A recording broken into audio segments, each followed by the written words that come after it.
Thanks so much, and thanks everyone. Sports is fun. It's a distractor from our everyday lives, but it's a big business, and it's a major industry that touches every part of the country and every corner of the globe.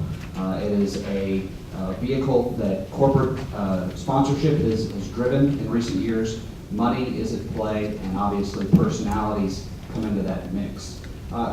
Sports in crisis is really just a matter of time, not a matter of if. When you think about what sports represents, it's the microcosm of society all rolled into one, where dollars, egos, and reputations come into play in an environment where competition is rewarded and you're taught only the strongest and the toughest survive. To look here at what we have in crisis in sports, I think it's really important to talk about what the difference is from sport and what the chief players are. When you talk about crisis in sport, you're talking about loyalty that's maybe a little different than product-based. That's because we're all fans. We root for a team or a uniform, maybe more so than an individual. Maybe we're willing to let something go more so as a society and as a culture because of that fandom that we have in sport that is really unlike any other industry in our country. Sports figures, organizations typically have less volatility, but a higher tolerance among the general public when it comes to sport crises, but it happens. And so to outline 4 primary vehicles, I'll talk about athlete behavior, athlete ethics violation, ownership issues, and what happens when the public trust is violated, and then fans. They bring an entirely new issue unto themselves of what crisis looks like. Just a real quick, you can probably see over my shoulder some visuals here. One very unflattering of Coach Rex Ryan. That's an actual newspaper headline in the New York Post. And pardon all offensiveness aside, but it's real life and it happens. The attitudes of individuals, the activity of athletes has a very serious consequence for an organization and for that individual's reputation. You talk about every day in sport, some crisis unfolds in this category.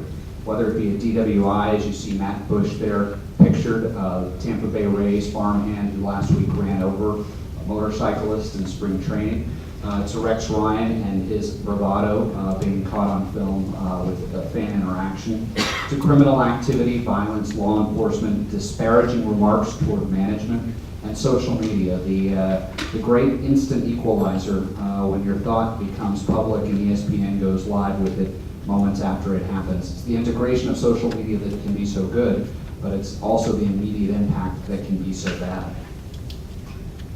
Quickly moving to athlete ethics violations. This is big in the sport I represent, baseball. Steroid use, cheating. We all saw the New Orleans Saints last week get reprimanded fairly significantly by placing a bounty program into place. That was obviously a management issue, but it also deals directly with athlete ethics. When you talk about steroids in baseball, you see Ryan Braun there. We've all heard about Ryan Braun in the last couple of months because of how the sports pages transcend national news headlines. One individual testing positive for steroid use, adamantly debating and suggesting that he didn't embark upon it. A true he said, she said battle that played out through the media because public perception is what's at stake.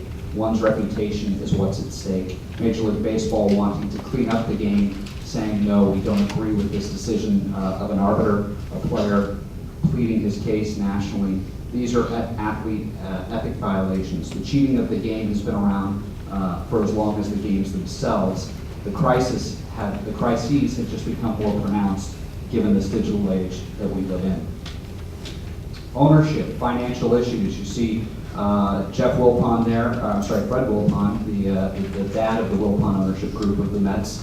The Mets facing financial issues of their own, and that relates to a public trust violation. Mets season ticket holders, Mets fans pay good money to see their team and are brought into the loop when a management violation occurs, whether it's financial, whether it's something behavioral or ethical. Sports organizations are on the front lines of conflict and crisis every day, and their decision in how they react and publicly respond to issues oftentimes dictates how they advance out of that crisis. And fans, there's a whole category of fan involvement. The picture here is of the news anchor in Stuart Scott talking about the death of Shannon Stone, the fan who died at the ballpark in Arlington last year. Father of a young boy reached over the ledge to catch a home run ball and plummeted to his death.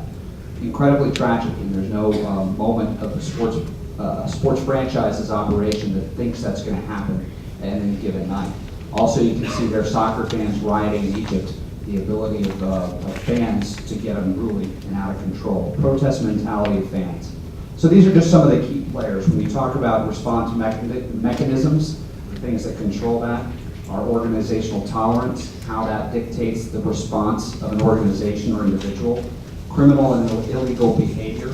Every minute counts in the 24-hour news cycle, and oftentimes through social media, fans, players rely on their fan support for their advantage. So those are some outlines of some sports crises in ways that they impact our society and how they play a prevalent role every day.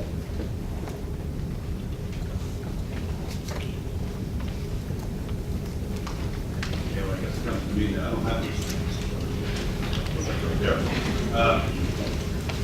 I was having lunch with a client a year or two back, and she's head of communications for a large, Fortune 25 consumer products company. She was asking, we've been through a couple of fire drills crises. She was asking, why do some crises sort of get out of control and others sort of you don't really hear about it? And how do we know any given issue that we're dealing with is going to escalate? And it got me to thinking about, what are the factors that contribute to escalation? And from that discussion, I put together a scorecard of factors that can contribute to the escalation of the crisis and make one that'll differentiate between sort of the routine incident and the pants on fire thing that occupies Anderson Cooper for days or weeks on end. So I'll go through some of these criteria or factors quickly and just offer some examples. The more checks you have against this 14 altogether, the more checks you have in your scorecard, the greater likelihood this thing's going to really blow up on you. So I'll start with the first, is the crisis real? I thought that was the most important factor until about 2 weeks ago when we all started hearing about pink slime. Now there's a great example of perception becoming reality. Anybody did any homework about that for a moment, they'd realize this is a little bit of hyperbole and sensationalism there. And anybody who ever read up in Sinclair knows how sausage is made would think pink slime and think it's way overblown. But nevertheless it is, and it's probably going to lead to the demise of the whole company, if not the whole sector. Second, is there a clearly defined risk? And this, the distinction here is an oil spill versus climate change. We're not all panicking about the Arctic snow cap melting and Charleston being flooded, but we do get worried about oil coming up on the beach. The third is there a sympathetic set of victims, and I think the three most sympathetic sets of victims are the elderly, children, and animals. So if you have a crisis that involves one or more of those groups, you're likely going to see an escalation. Just ask Michael to think about it. Fourth is scale. Is it big? It has to be big. Fifth and sixth is it topical? Is the timing bad? Apple and the problem with Foxconn right now. I mean, there's been stories about labor abuses in China forever, but because it deals with Apple and it's a very hot product, it's a bigger issue. Is there hypocrisy? John Edmonds, say no more. Is there irony? BP learned this. Toyota learned this. Toyota was known for quality and safety, and nothing happened. It happened to a Chrysler. 500,000 Chrysler cars were recalled because somebody was there. Deceit. Somebody lying. Ask Congressman Anthony Weiner. Are there compelling images? BP again. No amount of PR in the world will compete against 24/7 live video of oil coming out of the ocean. But also ask Michael Phelps. And who amongst us in this room hasn't had a little bit of recreational, 22 or 23 years. Was the crisis mismanaged?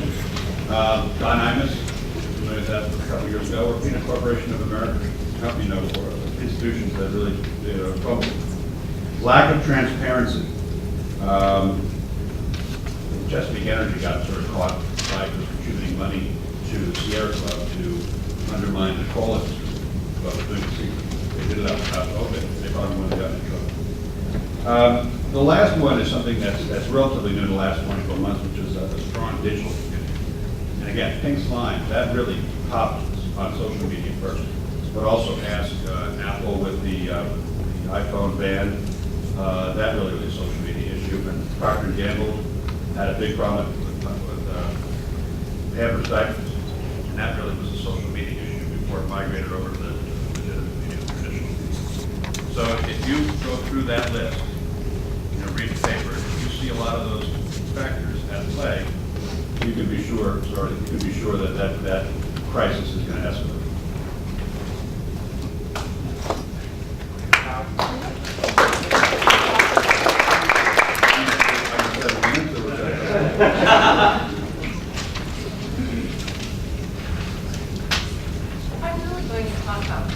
I'm really going to talk about some of the differences between looking at your nonprofit and your for-profit institutions. And one thing that I think is critical to point out is the element of trust. I hate to say it, but you can look at different trust measurement tools that are out there, and some of you might have already studied them, and you'll see that people are skeptical of corporations, and to some degree they have to establish that they are a good institution. So when they do something wrong, there's an automatic that kicks in. Yeah, it's big business, I expect it. They might do blah, blah, blah. So there's that hat that we sometimes wear of skepticism already. So we may not be surprised. We may anticipate they do it for money. But we feel outraged, violated, when a not-for-profit suddenly takes our money and uses it in a way we don't like, or suddenly does something that is against the good that we feel that they have promised to do. We expect a higher level of them. So one of the things you have to think about if you are in the nonprofit sector is you already have that trust. And if you do something to betray it, you really have created additional issues. And that's just sort of going forward, the context setting, be aware of that trust that's been placed in you. For example, you probably can think of some of the recent examples where people haven't been as fiscally sound or as good a stewards of the money as what you would hope that they would. Donors will feel very bad, but also volunteers, if suddenly they see that you're not doing what they think you should be, and that erodes. So that's a problem and can turn into a crisis very quickly, making it much worse because it will compound the situation. Constance will be talking a little bit more about preparation for crises, but there are a couple of things I think that are important that many times nonprofits don't feel they have the time to do. One of them happens to be debriefing, and that is when something is over, and if you're lucky enough not to have it hit the paper, sit down and think, wow, we really lucked out. There weren't any tweaks on it. What did we do? How did we manage to miss the bullet on that one? So make sure you take time to debrief, whether or not you make the headlines. Preparation in another way is, are you ready for when something really good happens? Because you might find that you're a small to mid-sized nonprofit, you're scrounging around for any money you can get, and for whatever reason, something goes viral. The last thing you want to have happen is the website to crash when you're supposed to be taking some of the people's money to really help you. So you have to think about the good things too. It's not just the bad. You can have something that's very positive that can suddenly go wrong. So that's another thing to think about as you prepare. Don't just analyze the risks. Analyze what could go south for you. An additional component of that is look at the trends. What are out there? I was talking to my former alma mater. I went to a small community college, or not community, I went to a small college in Cedar Rapids, Iowa. And they experienced a flood that's way surpassed the 100-year mark of ever seeing anything like it. And when I asked them what they did to prepare, they said, we really watched and learned from other colleges. So when Virginia Tech had difficulty reaching the students, we looked at our own social media program and went, how do we reach these students quickly? Do we have everything in place?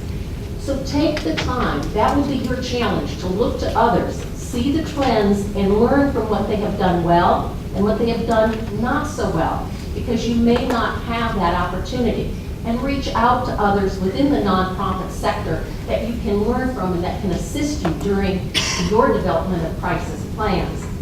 And also think about building your bank account in advance. That's another thing you can do to prepare. Let people know your story. I have a client I've been working with the last few months. They do great things, and suddenly someone has gone after them on a smear campaign. And they haven't really been proactive in telling their story, to have people know as much as what they do. And they're making a very orchestrated approach now. They're making sure people understand, and don't let that opportunity pass you by. The time to start it is not when you're in a crisis. The time to do that is before. So in closing, social media, you hear a lot about it, how it's a tool, you know, that people have the opportunity as individuals to unite. There's been a phrase that has been coined that is along the phrase, or along the idea of how social media has finally put the public back into public relations. One thing you have as a nonprofit is the ability to leverage that strategically. And I do mean strategically.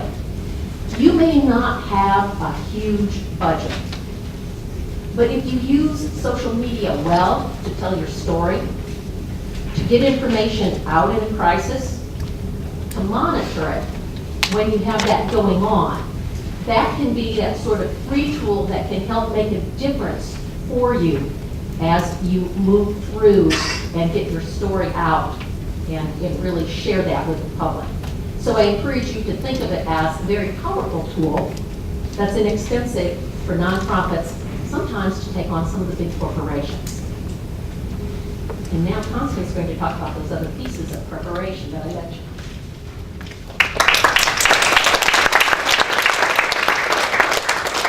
Thank you. I'm just going to open with one thing. Last week when the JetBlue pilot sort of went crazy while flying the plane, it was not too comforting for any of us in this room. However, I'm going to ask, how many of you learned about that by reading the newspaper? How many of you learned about that by watching regular network news? How many of you either learned about that incident via Twitter, Facebook, or blog posting? Or a YouTube video? Did anybody see the YouTube video that was uploaded? How many of you watched the YouTube video that was uploaded to YouTube in flight by a passenger on the plane? So that sort of answers my question that, you know, we live in an online world, and because of that, really one of our important things for us to do as PR people is to expect the unexpected. And the old models of dealing or preparing for a crisis have changed. Before, you could take 5 hours, bang out a reactive statement, a Q&A, etc. But now, you don't have 5 minutes. You don't have 5 seconds. So any good PR professional needs to be prepared, because consider this, if I can figure out how to hold this and make this. Consider this, 57% of people talk to more people online than they do in real life. How many people feel that's true for them in this room? Do you talk to people more online than you do in real life, person to person? Good, you don't fall into the 57%. 71% of the US web-based audience is already on Facebook. YouTube has nearly double the amount of prime-time audience of the 3 major US television networks combined. A YouTube upload of a video, a tweet, or whatever can change your mind. Look at what's happening with the Trey Martin and all the tweeting going on. I mean, that thing has just reached proportions that no one even ever anticipated ever before, and it's just showing the importance of Twitter. So bottom line is the worst case scenario can quickly become a problem, and like in an instant. So, and basically, we're all citizen journalists now, and And relying on online media is no longer just a trend. I mean, think about it, 84% of journalists use Twitter. Videos can go rapid in an instant. Look at the JetBlue example, look at Tiger Woods example. I mean, it's just instant what things can just change your world in a second. So basically, in this online world, you have to just change. Preparation prevents poor performance, but the management of a crisis now, you have to construct things in advance. You have to construct a plan. Good crisis communications is always about the truth. You always need to tell the truth. But sometimes you cannot find the truth until after the fact and when you need to communicate immediately. The CEO of JetBlue Airlines was on the Today Show the other day, and the interviewer said, well, why didn't you call it a medical emergency? And he said, we repeated what the FAA said. Well, JetBlue lost its credibility when it went out too soon and called it a medical emergency. They should have had their content in place in case something like this should have happened, which is really what I'm getting to, is that in today's world, you need to be totally prepared in advance for any single crisis. I'm going really fast because I don't have much time here. And, besides assessing, determining where areas of risk are, et cetera, looking where your bad Twitter detractors are, having abilities to take them, ways to take them offline, you need to be prepared. And good communicators these days basically need good Q's and A's, scripts, Twitter feeds, blog postings, everything approved in advance. You need detailed Q's and A's that are going to work in the online world. You need reactive statements. You need it by channel, by Facebook, by LinkedIn, by blog postings, by Twitter, by your online newsrooms, by your online postings. So these days, most companies and most organizations who are prepared are actually preparing these documents constantly. They just don't keep the crisis communications people in the corner. And they are preparing from everything from natural disasters to security frauds to an employee going crazy, making a public statement as what happened with Goldman Sachs and the New York Times. So, and the other thing too is they're not necessarily having their CEOs necessarily be the spokesperson in all cases. You probably saw one of the VP CEOs said he was a great spokesperson until he said to people, after all these people died, the environment was just contaminated, lives were ruined, he said, I want to get my life back. So in many cases, good communicators are not only just preparing documents and training people, they are also saying, there might be a better spokesperson than the CEO. And they're also coming out with procedures. So if someone calls and says, what's your response to this? That a receptionist doesn't say, oh, they're in the conference room, deciding what to do. If someone calls and says, what color is the carpet? I don't know what color the carpet is. I will have to escalate the call to someone who can handle it. Anyway, so that's really, it's building the infrastructure, having online newsrooms, having the right channels, distributions, strategies together, and having your act together. So we live in the world of the unexpected, so good PR people need to expect the unexpected. And it's really a whole field for people these days because there's so much to prepare for, and being prepared, there's a lot of opportunities.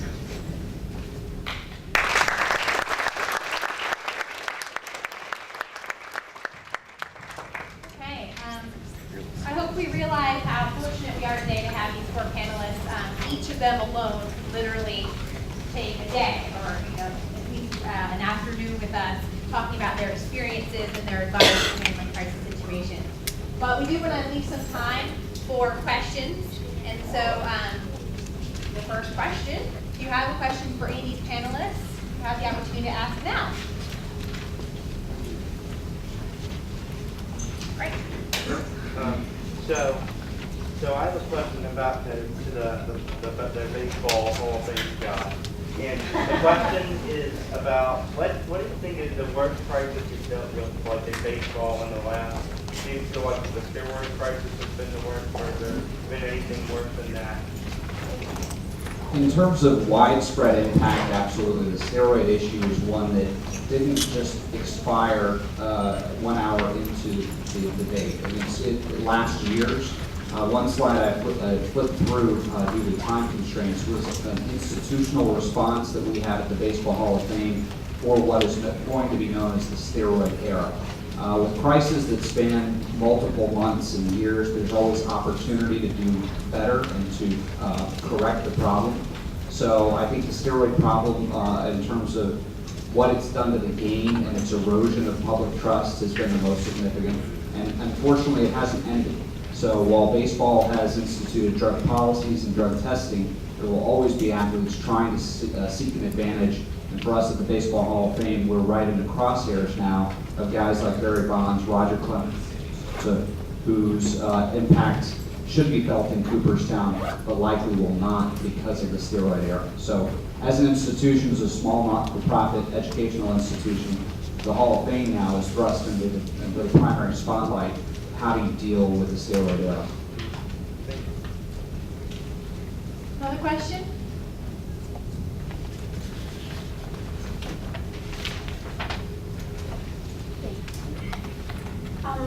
Is it on? It is. Okay, I have a question for Ruth Kinzey. You said that you have to tell the background story. Do you think in an instance when you tell the background story, you can be personally attacked rather than the nonprofit being attacked? Oh, yes. The one that I just referenced, actually, the executive director is also being attacked at the same time as the institution. Right. So that is a definite.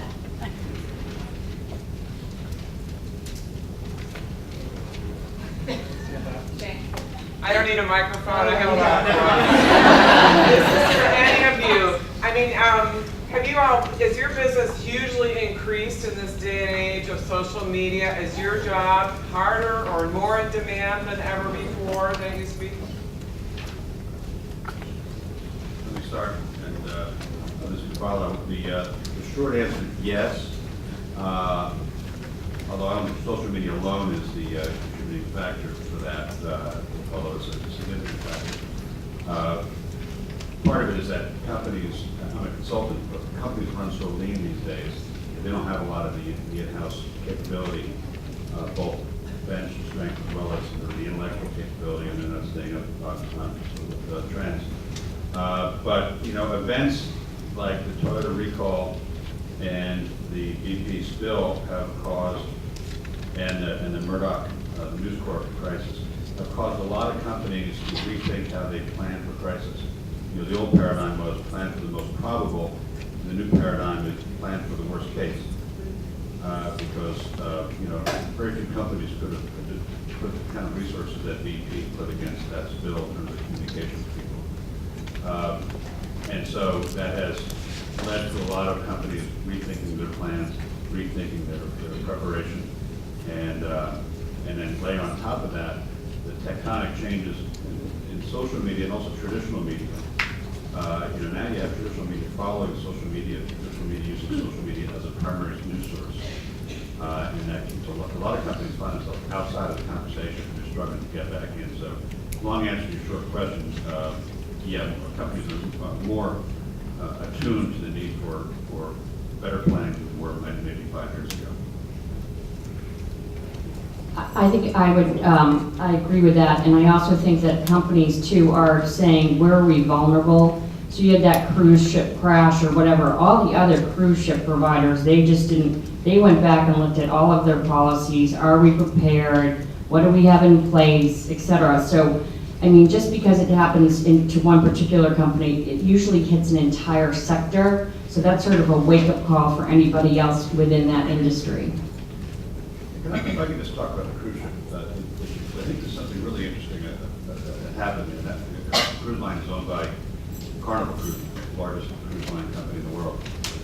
About a year or so back, one of their other ships, and one of the other brands, the Carnival brand, had a power outage, and the ship was sort of floating out in the Pacific Ocean for days on end. And the media were covering it. But you didn't see a lot of social tweeting. You didn't see a lot of no images coming from the ship because the ship was, 50 or 100 or 150 miles or 200 miles out off the coast, outside of sail range. And by the time the ship was towed into port, Carnival had done an exquisite job in getting ready for that. So everybody coming off that ship, by and large, had good things to say about the experience, all things considered. The Cosmic Concordia sort of went on the rocks, 100 yards offshore, in sail range. And the outcome was quite different. And it goes to the comment earlier about the speed and how a power are the democratization of information. So, you know, the lessons can be drawn from that. And Jane, to the point of sports and social media, it's absolutely changed the entire industry. It's made athletes accountable. It's given athletes a direct voice. It makes organizations, by and large, I'd say more corporate overall, because they have to be prepared for these types of immediate reactions that can turn unfavorable very, very quickly. So I think social media in sports is probably one of the most important rise changes in the last 100 years of sports as we celebrated sports as a culture.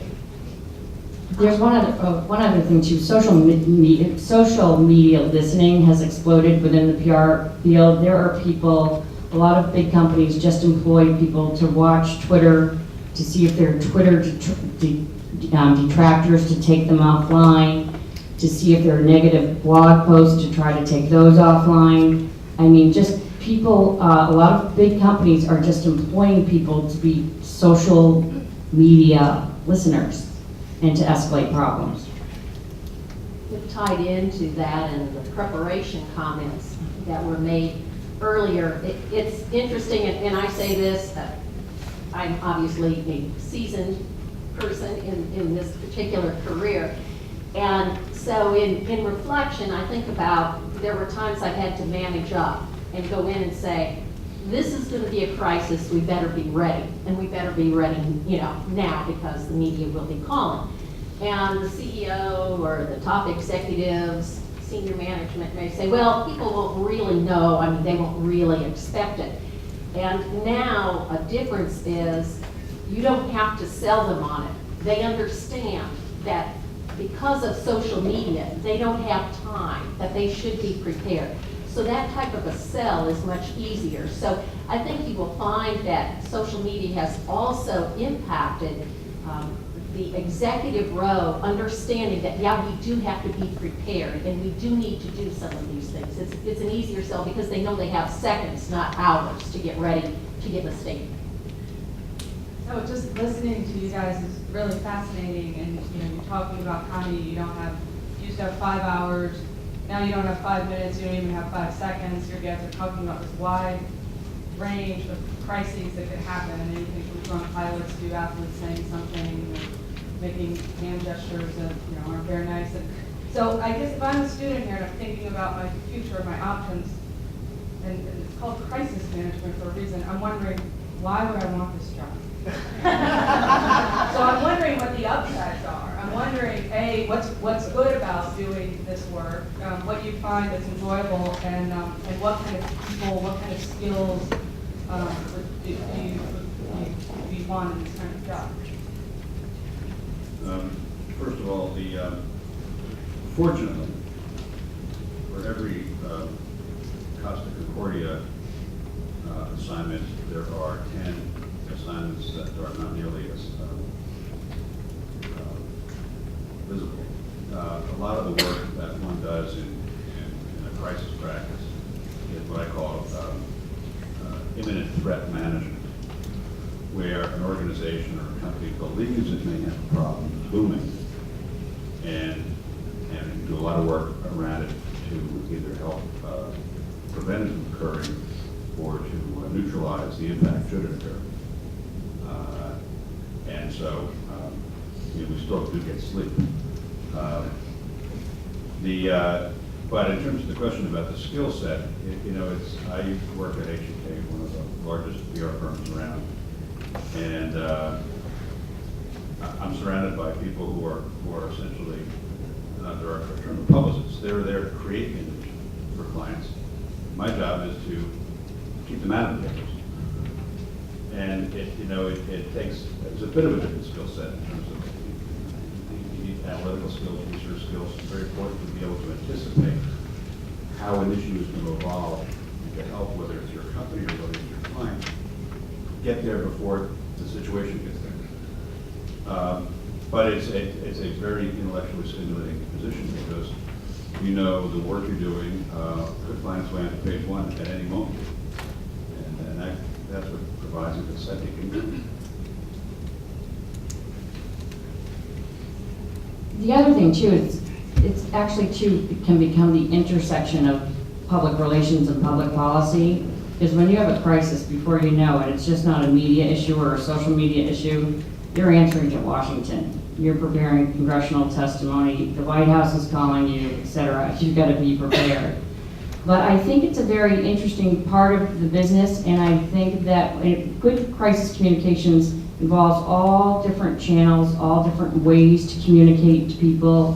What you might say on a blog posting might be different language or different tone than what you might put as in your online newsroom statement, or a letter that you might be sending snail mail to customers, or what the phone script or the tone of the phone script of your customer service representatives. So there's crisis communications really actually involves all sorts or all different types of public relations tools. I think that being strategic is one thing that I love about the crisis arena. There are times I'm not too happy actually being immersed in it, especially when you're on top of a lot of deadlines and there's huge potential.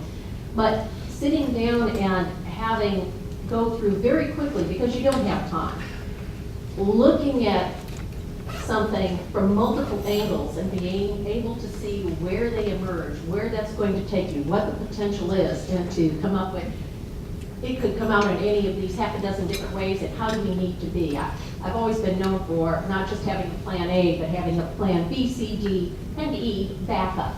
And that's really what you have to do. So if you enjoy being strategic, looking at something, seeing the different ways that it could come out, and being able to put that big picture together, I think that that's something that you would find to be stimulating. And so that's, I guess, I would have to say one of the real key things is that that stimulation that you get from being strategic and having to figure out how those pieces are all going to come together. There's also a level of satisfaction that you get when you're going through the debriefing process. And in some cases, it's because you weren't in the paper, and people are very happy. And in other times, it may not have been great, but when you realize where it could have been and the role you played in keeping it in tow, that's also a very rewarding process. And I'll just add that in sports PR, the reactive comes with the proactive. So all of the adrenaline, I think, that is summed up among my fellow panelists here, that goes into communications management. There are certainly, you could create crisis entities in sports and given the culture, have it all every day, 24 hours a day to manage. My personal institution is one that's relatively crisis-like, so there's a lot of proactive, but obviously in terms of your skill set, the PR entities looked at as if you're going to sell the positive, you have to deal with the negative. And to me, I enjoy that. I mean, I think that's part of the communication challenge. It's the adrenaline. I think it's unique to our field as communicators that we're in situations where we have to respond, we have to react, and at the end of the day, we're problem solvers. That's why we're considered for our input. So we're solving a problem in a very quick and timely manner to mitigate impact, and it's just the same tool set that you would use from a proactive standpoint with a much different lens. We have a question from Nina.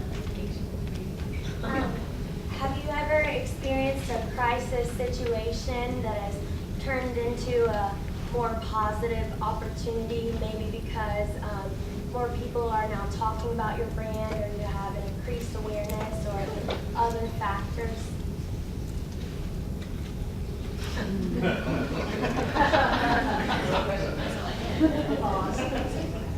No. There are, however, for those of us who are optimists, if a company or an organization does not try to learn from the crisis situation and improve from it, then it is an opportunity lost. I remember back when, after the 2008 election, and Rahm Emanuel was fond of saying, every crisis is an opportunity. And he was talking about the financial crisis, the banking crisis at the time, the real estate crisis. But where you find companies that found themselves staring into the abyss, but somehow improved from it, then they made some lemonade out of the lemons. But my experience is most companies at the sort of the end of the acute crisis, all they want more than anything else is to go back to life the way it was the day before the crisis happened. And they don't take the time to measure the impact the crisis had on their reputation with the stakeholders, on their financial situation, their share price, et cetera. And then they've compounded the problem if they don't learn from it. The good companies learn from it, whether it's Apple or Starbucks or Coca-Cola. And I can go on. None of them wanted to have the crisis that they faced, Nike's a good example, but they all learned. We have time for one more question. Great. No, nothing. I got first.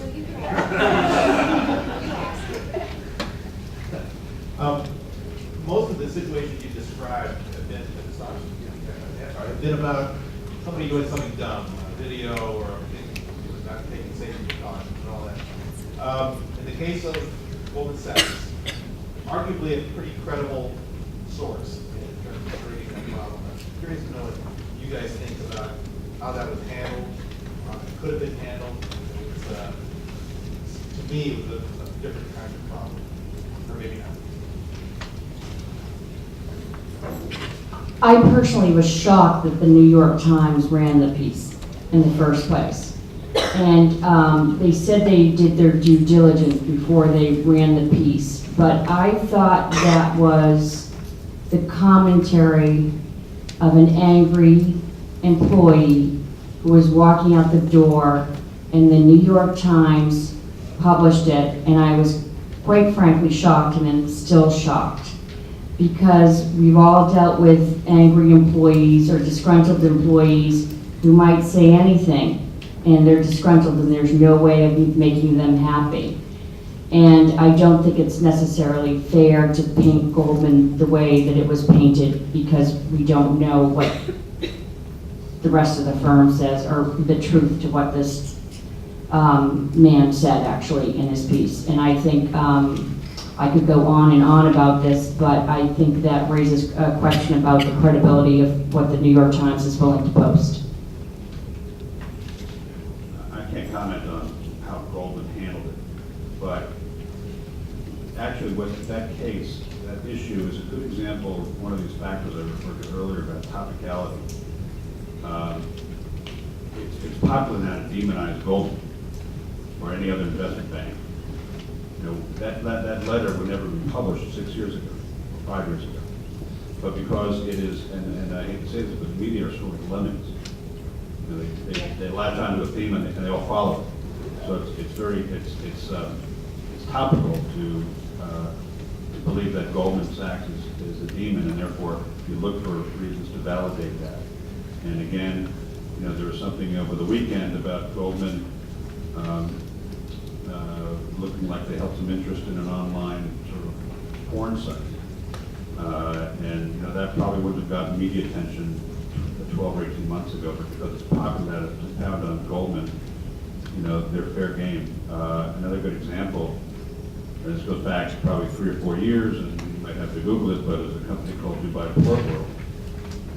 That was, it was one of the leading companies that manages port authorities or ports and shipping commerce around the world, and they were bidding for a contract from the Port Authority of New York, New Jersey. But because they happen to be owned by an Arab state, they got caught in this terrible vortex of politics, and they were not able to get that work, not because they didn't deserve it on merit, but because the issue got hijacked by xenophobia and politics. So, you know, sometimes you're in the doghouse for reasons not at all related to your own behavior. And that's just a reality of life as we know it today. The other thing too is Goldman was always considered like the golden star on Wall Street. And if they weren't considered the best, the brightest, the top, and a lot of, high quality investment bankers grew up at Goldman Sachs. If they weren't number one and were not considered the gold standard, they would not have been the target.